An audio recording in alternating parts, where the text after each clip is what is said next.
Concepto de diseño. Durante la historia de la ingeniería de software ha evolucionado un conjunto de conceptos fundamentales sobre su diseño, aunque con el paso de los años ha variado en el grado de interés en cada concepto. Todos han soportado la prueba de tiempo, ya que cada uno da al diseñador de software el fundamento de que él puede aplicarse a los métodos de diseño sofisticado. Un, eh, una vez, M. A. Jackson una vez dijo, el principio de la sabiduría para un ingeniero de software es reconocer las diferencias que hay entre hacer que un programa funcione y lograr que lo haga bien. Abstracción. La abstracción es que cuando se considera una solución modular para cualquier problema, ya sea posible plantear muchos niveles de abstracción en el más elevado, se enuncia una solución en términos gruesos. Con el uso del lenguaje del ambiente del problema, en niveles más bajos de abstracción se da la descripción más detallada de la solución. La terminología orientada al problema se acopla con lo que se orienta a la implementación en un esfuerzo por enunciar la solución.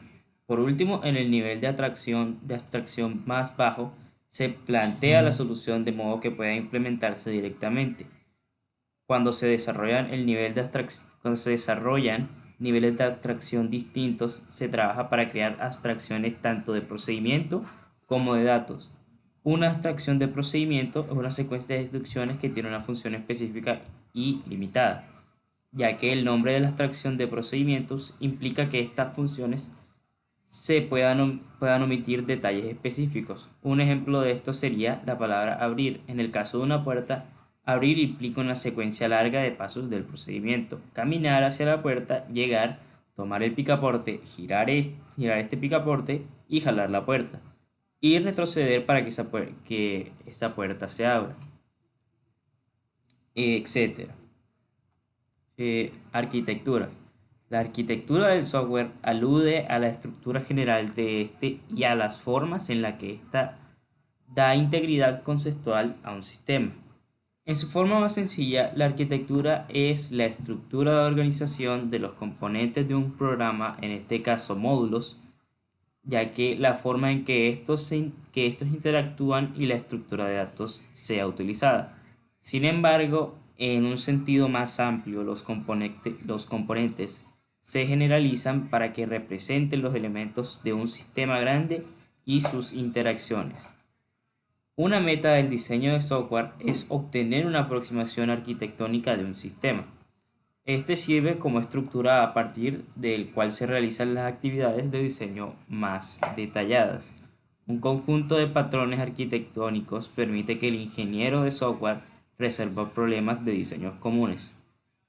Sean y Garland describen que un conjunto de que deben especificarse como parte del diseño de la arquitectura son las propiedades estructurales. Este aspecto de las representaciones del diseño arquitectónico define los componentes de un sistema como módulos, objetos, filtros, etc. Y la manera en la que están agrupados e interactúan uno con otro. Por ejemplo, los objetos se agrupan para que encapsulen tanto datos como el procedimiento que los manipula e interactúan invocando métodos. Las propiedades extrafuncionales. La descripción del diseño arquitectónico debe abordar la forma en la que la arquitectura del diseño llega a satisfacer los requerimientos de desempeño, capacidad, confiabilidad, seguridad y adaptabilidad, así como otras características del sistema. Y por último, las familias del sistema relacionados. El diseño arquitectónico debe basarse en patrones repetibles, que es común encontrarlo en el diseño de familias de sistemas similares, ya que es esencial que el diseño deba tener capacidad de reutilizar bloques de construcción arquitectónica. Patrones. Los patrones son definidos como no, un patrón de diseño se define de la siguiente manera. Es una mezcla con nombre propio de puntos de vista que contiene la esencia de una solución demostrada para un problema recurrente dentro de cierto contexto que un cierto contexto de necesidad e incompetencia. Dicho de otra manera, un patrón de diseño escribe una estructura de diseño que resuelva un problema particular del diseño dentro de un contexto específico y, eh, y entre fuerzas que afecten la manera en la que se aplica y en el que se utiliza dicho patrón. El objeto de cada patrón de diseño es proporcionar una descripción que permita a un diseñador determinar: uno, si el patrón es aplicable a el trabajo en cuestión; 2, si puede volverse a utilizar, con lo que eh, se ahorra un poco de tiempo en el diseño; y 3, si se sirve como guía para desarrollar un patrón distinto en funciones o en estructuras.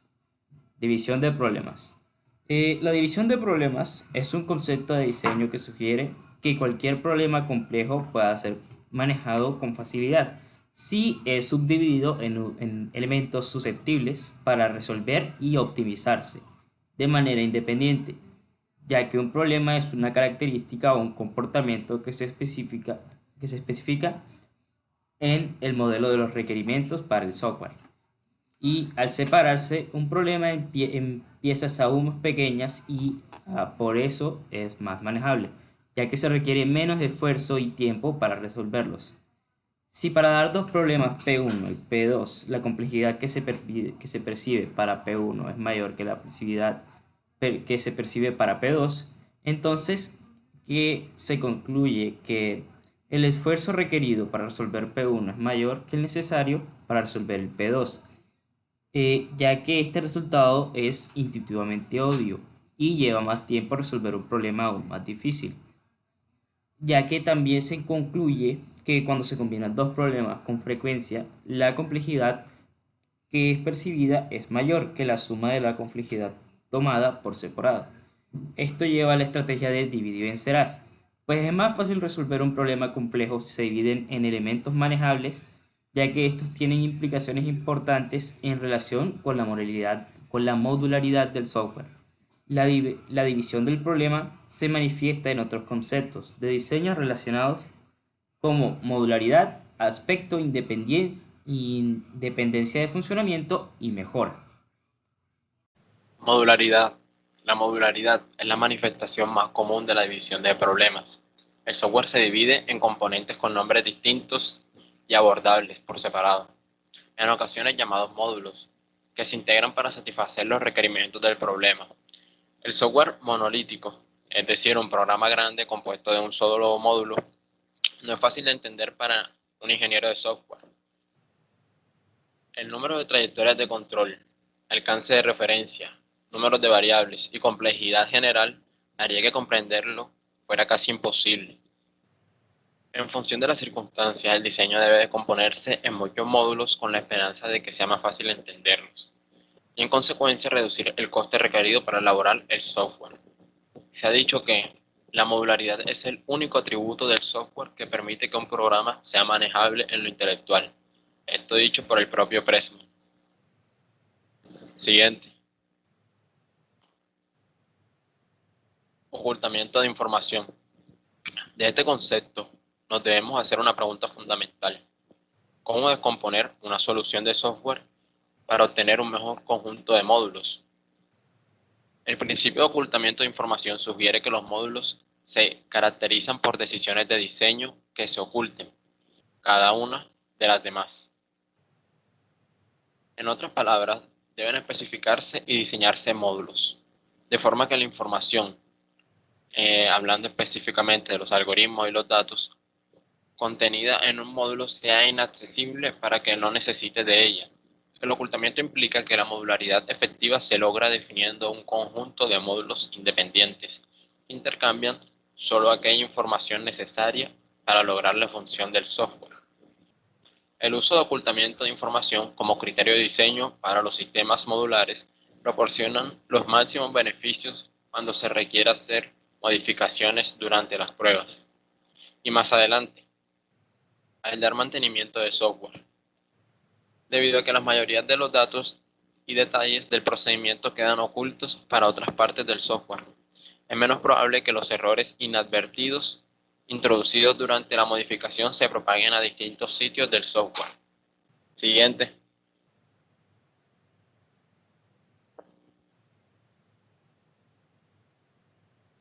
Independencia funcional. El concepto de independencia funcional es resultado directo de la separación de problemas y de los conceptos de abstracción y ocultamiento de información. En escritos cruciales sobre el diseño de software por Wirth y Parnas, menciona que técnicas de mejora que promueven la independencia modular. Los trabajos posteriores de Steven, Myers y Konstantin dan solidez al concepto. La independencia funcional se logra desarrollando módulos miopes, entre comillas, que tengan aversión, entre comillas, a la interacción excesiva con otros módulos. Dicho de otro modo, se logra desarrollando módulos con funciones y debe diseñarse software de manera que cada módulo resuelva un subconjunto específico de requerimientos y tenga la interfaz sencilla cuando se vea desde las otras partes de la estructura del programa. Es lógico preguntar por qué es importante la independencia. El software con modularidad eficaz, es decir, con módulos independientes, es más fácil de desarrollar porque su función se subdivide y las interfaces se simplifican. Eso sí, cuando se desarrolló es efectuado por un equipo, hay que considerar las ramificaciones. Los módulos independientes son más fáciles de mantener y a la vez probar, debido a que los efectos secundarios causados por el diseño o por la modificación de código son limitados. Se reduce la propagación de error y es posible obtener módulos reutilizables. En resumen, la independencia funcional es clave para el buen diseño y esta es la clave de la calidad del software. Siguiente. El refinamiento. El refinamiento es una estrategia de diseño propuesta originalmente por Niklaus Wirth. Un programa se elabora por medio de refinamiento sucesivo de los detalles del procedimiento. Se comienza con un enunciado de la función, o puede ser una descripción de la información, definida a un nivel de abstracción alto. Es decir, el enunciado describe la función o información de manera conceptual, pero no dice nada sobre los trabajos internos de la función o de la estructura interna de la información. Después se trabaja sobre el enunciado original, dando más y más detalles conforme tiene lugar el refinamiento. La abstracción y el refinamiento son conceptos complementarios. La primera permite especificar internamente el procedimiento y los datos, pero elimina la necesidad de que los extraños conozcan los detalles de bajo nivel. El refinamiento ayuda a revelar esos detalles a medida que avanza el diseño. Ambos conceptos permiten crear un modelo completo del diseño conforme éste evoluciona. Aspectos.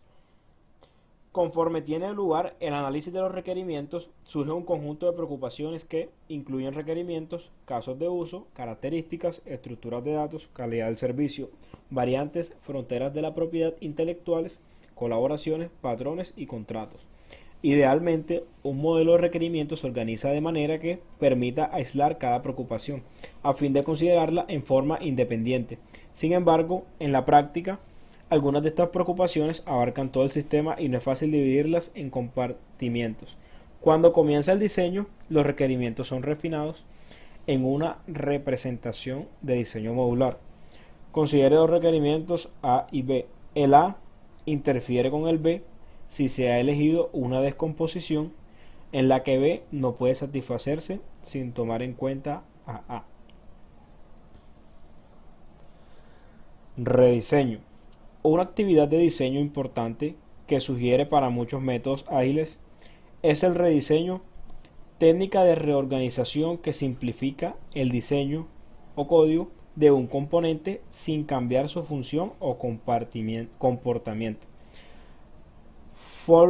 Fowler define el rediseño del modo siguiente: es el proceso de cambiar un sistema de software en forma tal que no se altera el comportamiento externo del código, pero si se mejora su estructura interna.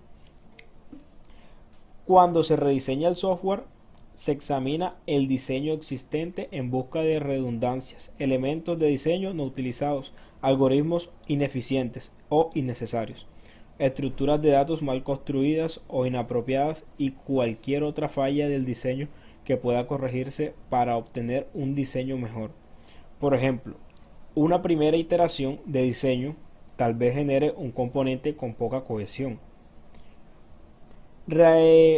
Conceptos de diseño. El paradigma de la orientación a objeto se utiliza mucho en la ingeniería de software moderna. El apéndice 2 está pensado para aquellos lectores que no estén familiarizados con los conceptos de diseño orientado a objetos, tales como clases, objetos, herencias, mensajes y polimorfismo, entre otros. Las clases de diseño. El modelo de requerimiento define un conjunto de análisis. Cada una describe algún elemento del dominio del problema y se centra en aspectos de este que son visibles para el usuario. El nivel de abstracción de una clase de análisis es relativamente alto. Conforme el diseño evoluciona, se definirá un conjunto de clases de diseño que refinan las clases de análisis, dando detalles del diseño que permitirán que las clases se implementen y generen una infraestructura para el software que apoye la solución de negocios. Pueden desarrollarse 5 tipos diferentes de clases de diseño, cada una de las cuales representa una capa distinta de la arquitectura del diseño. Sería clases de usuario a la interfaz. Estas definen las abstracciones necesarias para la interacción humano-computadora. En muchos casos, la interacción humano-computadora ocurre dentro del contexto de una metáfora. Y las clases del diseño para la interfaz son representaciones visuales de los elementos de la metáfora. Las clases del dominio de negocios. Es frecuente que sean refinamientos de las clases de análisis definidas antes. Las clases identifican los atributos y servicios que se requieren para implementar algunos elementos del dominio de negocios. Las clases de procesos. Implantan abstracciones de negocios de bajo nivel que se requieren para administrar por completo las clases de dominio de negocios. Las clases persistentes representan almacenamientos de datos, por ejemplo, una base de datos, que persistirán más allá de la ejecución del software. Las clases de sistemas implantan las funciones de administración y control de software que permiten que el usuario opere y se comunique dentro de su ambiente de computación y con el mundo exterior. A medida que se forma la arquitectura, el nivel de abstracción se reduce cuando cada clase de análisis se transforma en una representación del diseño. Y esto la define en 4 características de las clases de diseño bien formadas, que serían completa y suficiente, primitivo, que tenga mucha cohesión y que tenga poco acoplamiento.